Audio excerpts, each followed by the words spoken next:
Hello and welcome to Sandy Leong, the History Witch. I'm going to tell you about the British love affair with tea, how it began and what it caused in the process of doing that. And I wonder if you're watching this, I wonder if you've had a cup of tea today, or maybe you've got one in your hand now while you're listening to it.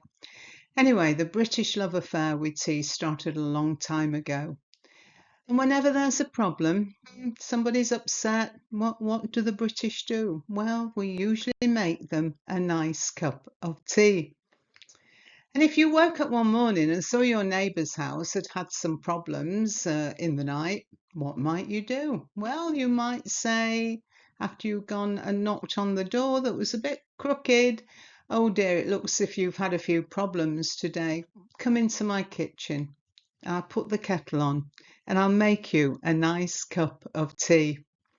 Or if you were working in the shop just over the road from that and you heard this loud bang and came out and saw this, you might say to this poor chap, oh dear, you seem to have damaged your shiny new expensive looking car. I tell you what, come into the shop and I'll make you a cup of tea whilst you wait for the police to come and arrest you for dangerous driving. So, as a nation, the British believe in the restorative powers of a cup of tea. It's a symbol of Britishness, along with things like fish and chips, red London buses, and, well, I'm going to say the Queen because she was around so long, but it should be the King. I'd like to share the fascinating story of our love affair with tea, where it started, and how we went halfway round the world to get it. But where did tea begin? Well, there's a story that goes that in 2700, around that time, BC, the Emperor Shang was sitting beneath a tree whilst his servants boiled water for him, and a few leaves from the tree blew into the boiling water and the water changed colour. "What is this?" the Emperor probably said. And the servant probably replied, "Oh, I'm really sorry, Your Highness. I'll start again." But the Emperor said, "Smells nice. I'll try it." The first cup of tea? Well, it could be true, but we don't know. And the tree that he was sitting under was the Camellia sinensis, which is the species that all tea comes from. It is a tree, not a bush, and it can actually grow up to 30 feet high. But if you see them in tea plantations, it's usually cropped to chest height, isn't it? And whether you drink black tea, green tea, or white tea, it's all from the same species. It's actually the process that it goes through and where it's grown that gives it a different taste. So we know the drink was important in China.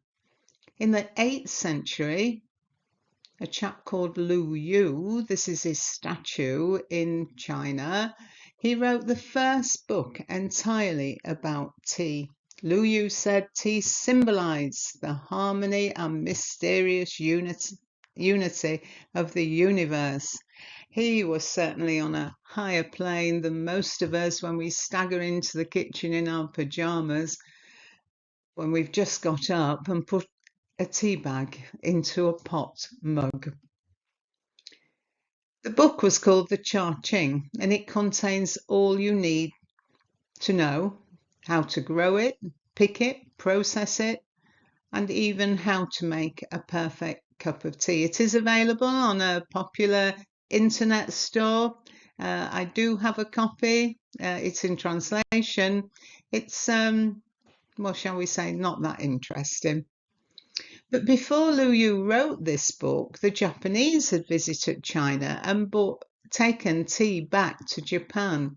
And they've made tea into an art form, haven't they? It's called the way of tea. It actually takes years to learn, as the correct procedures vary with the time of year, the time of day, the venue, and those present at the ceremony. And the Chinese also use tea for ceremonies. For weddings, for Chinese New Year, This is a wedding. This is a tea ceremony for our youngest daughter. She was married in England, and then we flew over to Malaysia to complete the wedding ceremonies with a tea ceremony with the relatives that are there. So the couple offer tea to the older members of the family, who then take a sip to signify their acceptance of the wedding. My mother-in-law, as the oldest, sitting in the corner there, was the first to be offered tea, so she'd already had her turn. And this is offering tea to six, Uncle, and you can just see, can't you, a red packet in Uncle's pocket. This will be exchanged for the tea. This is the wedding gift. It's usually got money in it, but it could have gold or jewellery in it. And of course, we drink Chinese tea in restaurants, and the Chinese also drink it on a daily basis. But they have also kept it as something special. What about England? Well, tea came to England around the middle of the 1600s, and this is one of the first adverts for tea in a broadsheet called the Mercurius Politicus, and we know it was posted on September the 23rd, 1658. And you can see at the bottom there's two arrows, and that's the advert, but you can't see it, but this is what it says. That excellent and by all physicians approved China drink, called by the Chinians cha, by other nations tay, alias tea, is sold at the Sultan's Head, a coffee house in Sweetin's Rent, by the Royal Exchange, London. And so the interesting thing about this advert is the bit that says, by all physicians approved. Of course, tea was something of a curiosity, and it was seen as good for you. It certainly would have been safer than drinking water, because obviously to make tea you have to boil the water, which is better for the water. And the adverts were also claiming loads of stuff. They claimed it made the body active and lusty, and preserved perfect health until extreme old age. So if you haven't had one yet, maybe you'd ought to go and put the kettle on and have one now. The advert was placed by a chap called Thomas Garway, who owned the Sultan's Head coffee house near the Royal Exchange in London. For those of you who know London, you can see it's just on Cornhill. Tea at this time was being sold alongside coffee, which had come into the country a little earlier, about 1637.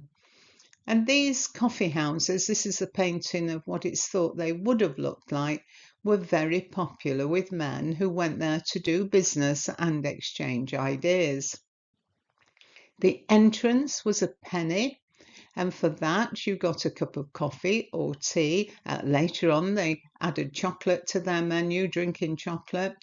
You got a warm seat, you got access to the printed broadsheets of the day, and the opportunity to do business. And they were actually dubbed at this time the penny universities. Thomas Garraway was one of the most influential coffee houses because it was near the Royal Exchange, which became a centre for business. Tea was brewed in the morning for the whole day. It was kept in barrels and reheated when ordered. Wow, it must have tasted awful if you rocked up about 5 in the afternoon, mustn't it? But why did they do this? Well, it was because between 1660 and 1668, the tax on tea was on it in the liquid form.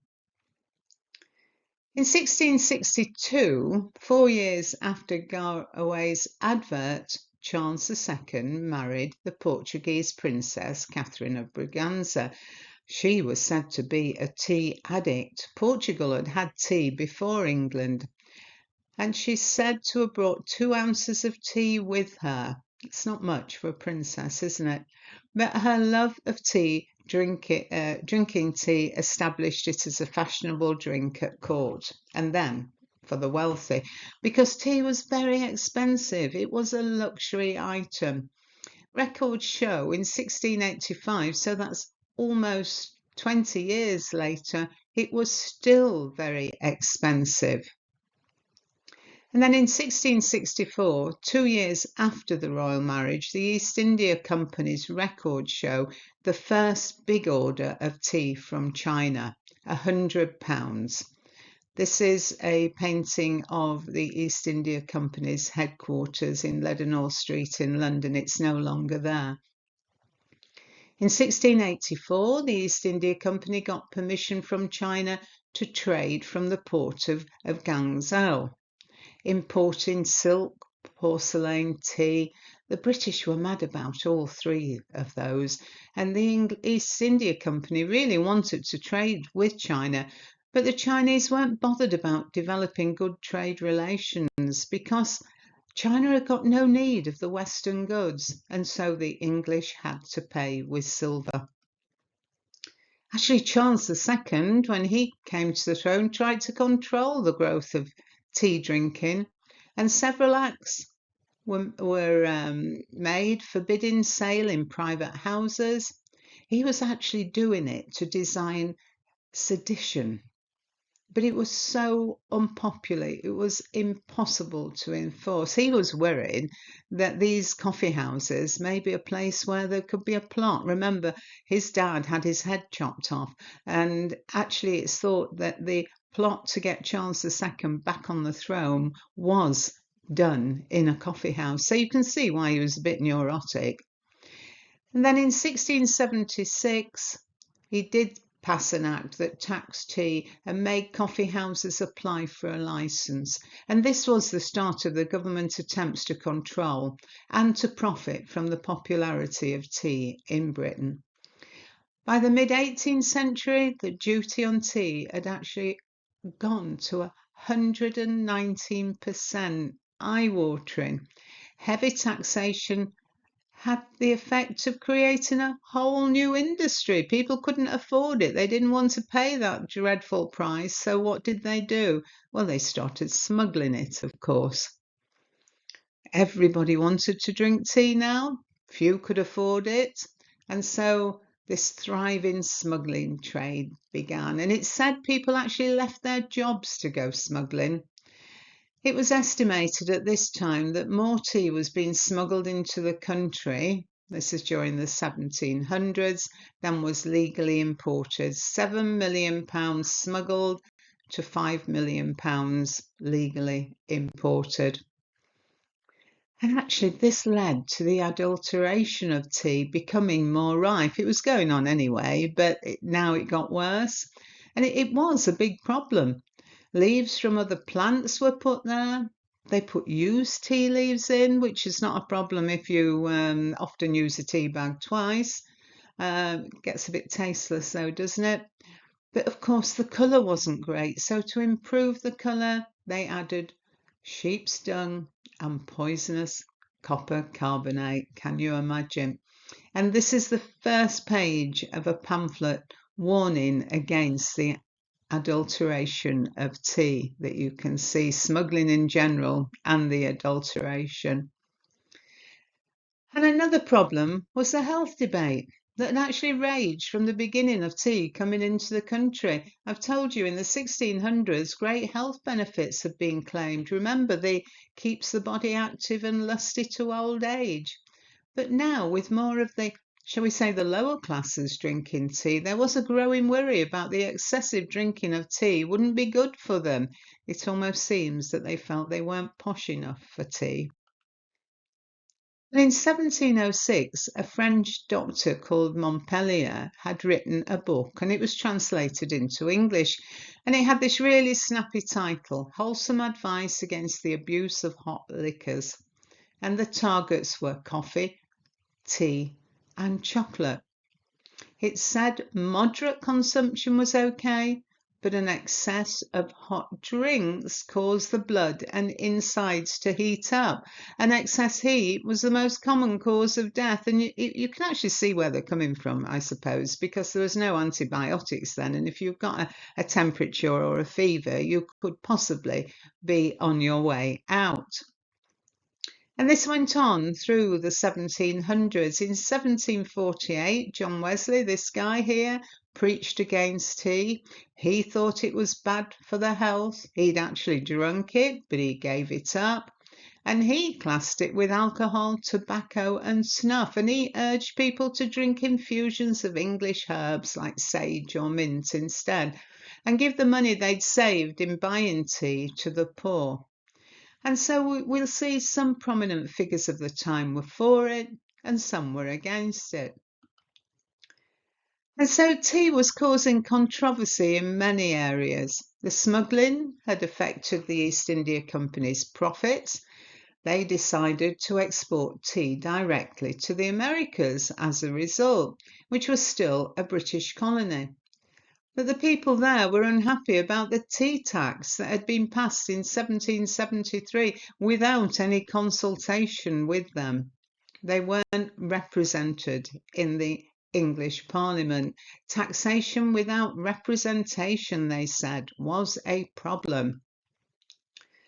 And in 1773, when 3 ships from the East India Company sailed into Boston Harbour, they were boarded by angry protesters who threw 342 chests of tea overboard. It took them about 3 hours to do it. 45 tons of expensive tea in the harbour. And the result, it was that the two sides were pushed nearer to war. And also, the other result was America became a nation of coffee drinkers. And the Tea Party slogan was something like, if you're with us, drink coffee. And there was an unofficial boycott on tea. And actually, the American War of Independence did start in 1775. So, it's causing a few problems. It's also causing the British a bit of a headache because they were concerned that too much silver was leaving Britain to buy the goods from China, and the import of tea was growing year by year. And in 1773, the British had come up with a solution. They would send opium to China. Actually, this had been banned since 1729, but this opium for tea exchange was not merely profitable for England, it was to become indispensable. This triangular trade in flowers was to become the engine that was to power a world economy. Poppies from India and tea from China, with a cut for each for Britain. And at this time, nearly 1 in every £10 sterling collected by the government came from the import and sale of tea. So that worked out to about £1 per person per year. Of course, the East India Company didn't take opium themselves to China, but they farmed it out to what were called country traders. And these were private traders who were licensed by the company to take goods from India to China. They sold the opium to the smugglers along the coast of China. And in 1729, about 200 chests of opium were being sold to China in this way. By 1767, it had increased to about 1,000 chests. By 1820, 10,000 chests. And these are some chests in the museum in Hong Kong. So a few years after the Boston Tea Party, so we're talking 1783, William Pitt, this chap, the younger, took office. He was the youngest Prime Minister ever. And he inherited many problems, including the tea issue, the tax on it, that is, the smuggling of it, the social effects of the gin craze that was going on as well, and the problems in America. And in 1784, after only a year in office, he brought in what was called the Commutation Act, which slashed the tax on tea to 12.5%, which effectively ended tea smuggling. You might say overnight, it wouldn't have been that quick, but fairly quickly. Actually, this idea of reducing the tax on tea was put to the Prime Minister by this chap here, Robert Twining. And this ended 100 years of these punitive taxes on tea. It was meant to stimulate the tea trade for the East India Company, which had run into financial difficulties. And so Robert Twining's had an interest in tea. Maybe you're drinking Twining's tea now for a long time. To add to the increase in tea drinking came the temperance movement in the early 1800s. And this movement pushed the benefits of abstinence from alcohol and to drink tea instead. And in the 1700s, a large increase in drinking gin by the working class had begun. It was started when William of Orange had taken the throne in 1688. That's all about the Glorious Revolution. That's all in another talk if you're interested. Gin, as you know, was invented in Holland, and gin drinking increased when the government, under William of Orange, allowed unlicensed gin production and imposed heavy duties on all imported spirits like brandy. It was to become a social problem. This is Hogarth's painting, one of my favourite painters, and this is called Gin Lane. And he is capturing the gin craze. And can you see that woman sitting on the steps who's supposed to be Mother Gin or Genevieve? She's so drunk that her baby's fallen off her knee. And you can see all sorts of people collapsed in the background. And the backlash to this gin craze was to spur on the development of the temperance movement that I've already mentioned. Ironically, the Methodists were at the forefront of this movement, ironically, because John Wesley is the founder and he had been so against tea, if you remember. And this is my favourite photograph of all time. It is from America, where they also had the temperance movement. But I just love the expressions on those women's faces. Lips that touch liquor shall not touch ours. And every time I look at it, I try and decide which woman's got my favourite expression. It changes every time I look at it. Then, 1834 saw the end of the monopoly of the East India Company on trade with China. This was the era of the tea clippers, when these ships raced to get tea back from China first to get the best price. It was now free trade with China, and the price of tea was falling even more and becoming freely available. But the issue of paying for the tea by the sale of opium was still raging. This is the Cutty Sark in Greenwich in London that I'm sure many of you have seen. So, China, the exalted and celestial emperor in Peking, as I've said, he'd officially banned the sale of opium way back in 1729, but it had continued to be smuggled in for generations afterwards, and the addiction to opium was widespread and demand was rising. So in 1839, the leading Chinese official, Ling Ziku, this is him in the museum in Hong Kong. He, I'm sure, wasn't as tall as that, because believe me, I'm not that short. I'm not very tall, but I am 5'4". He was the official in the trading port of Canton. And he was so fed up with the behaviour of the British and the opium addiction amongst the Chinese, he held the entire foreign encampment hostage, ransoming 300 Britons for their opium, worth about 145 million in today's money.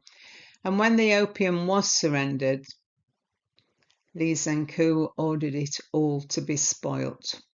There would have been some tears in the British encampment that day, wouldn't there? And in response, Queen Victoria was not amused. She sent the Navy to war to keep the opium for tea trade alive, and this became known as the First Opium War. The British won. These wooden junks were no match for the Victorian Navy. And as part of the peace treaty, England won concessions from the Chinese no one had previously thought possible. The island of Hong Kong and 5 new treaty ports: Shanghai, Canton, Ningpo, Fuzhou and Amoy. This was followed in 1856 by the Second Opium War that resulted in the Chinese being forced to legalise the opium trade. And the Chinese still call this the Unequal Treaty. And in 1840, amidst all the tea clipper races and plenty of tea coming into the country and the First Opium War, this lady, Anna, the 7th Duchess of Bedford, came on a visit to Belvoir Castle in Leicestershire and found the wait for dinner a little too long and asked for some light food and a pot of tea to be served in the late afternoon. I'm with her on that one, aren't you? It gets to about 4:30 and you're thinking, oh, what can I eat? And if your kitchen's anything like mine, you go through the cupboards and never find anything particularly interesting. But anyway, she had food served to her and she began to invite her friends to join her. And the ritual of afternoon tea was born. So we have to thank Anna, the 7th Duchess of Bedford, for that wonderful meal. But the British were still worried about the whole issue of paying for silver, and they really got worried about the idea that China might start to grow its own opium, as this trade, it was so important to Britain. It was actually funding the railways, the roads and the other necessities of what Britain was, an emergent industrial nation. And it was also financing the management of India that was said at this time to be the shining jewel in Queen Victoria's crown. So, what to do? Well, the British decided to grow tea on their own soil. Well, obviously not in the British Isles, although some tea is grown quite successfully in small places now. No, their own soil, they meant India. But they needed tea plants and they needed the knowledge of how to do it from China. And of course, no way would China give this up freely. So the British decided, well, we'll steal it then. And this chap, Robert Fortune, a gardener, plant hunter, was sent to China to collect plants in 1842 after the Treaty of Nanking, which he did very successfully. And then in 1848, he was asked by the East India Company to go again. But this time it was to steal tea plants and the secrets of tea, which he did, which is a whole other story that you can listen to on my YouTube channel. And the British were able to grow tea in India and within 20 years had taken over the monopoly of tea production, and the British were enjoying their tea at even better prices. Tea was now accessible and affordable, very much part of the British way of life. The first tea room opened in 1884, and these tea rooms became a British institution.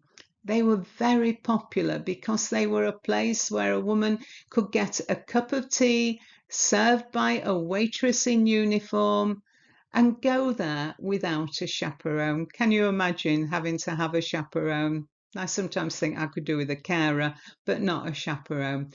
This is a picture of a waitress.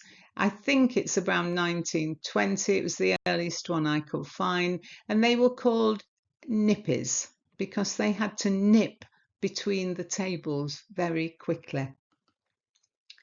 And in 1914, the First World War started and the government took over the importation of tea to Britain to ensure that this, what they called essential morale boosting liquor, continued to be available at affordable prices.